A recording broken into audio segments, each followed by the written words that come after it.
fascinating country. It's a country that speaks to your senses.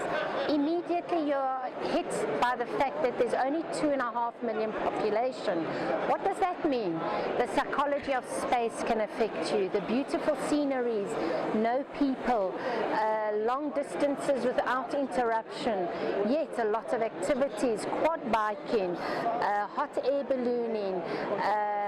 We've got the wonderful oceans where you can come and do boat trips, go look at the seals, the albatrosses. The country is so geologically fascinating, it's actually a photographer's dream. Not many people know that Namibia has the second largest canyon, which is the Fish River Canyon. On the Orange River you can do canoeing, so if your family is active and you want to burn off energy, there are activities to do.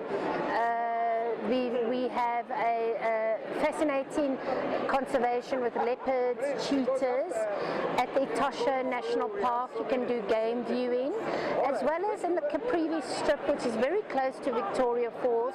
You can combine a trip to the Victoria Falls and then do game viewing in the northern area of the Caprivi.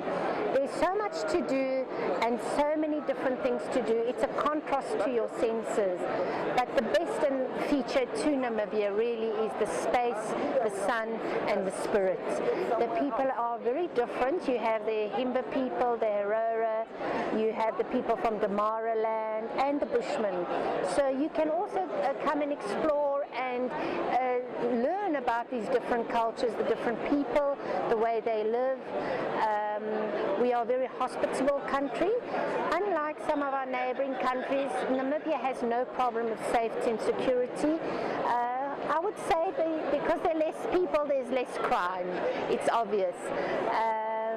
We had quite a few movies filmed in Namibia, Mad Max, and not many people know that Angelina Jolie had one of her children who was born in Namibia. There must have been a reason she selected the country, and it's obvious with space, no one interfering and bothering you. Your family, your group can do a wonderful trip. We have flights with Air Namibia that come in through to Windhoek, which is the capital, or Walvis Bay. And if you've never been on a game drive or want to see something different, in the north, in the Etosha Pan, you can go to the watering holes, prepare your camera and take those perfect shots of wildlife that although you can find in other places in Africa, for some reason in Namibia they just look more beautiful. We do have tour operators that do prepared tours, but you can also do self-drive. The main languages are English, Afrikaans, and there is a German heritage, but with English you can manage all over. You know, being a country with cattle farming, we're very famous for our dried meat, biltong, and our game. So kudu, gemsbok, they're wonderful game to eat.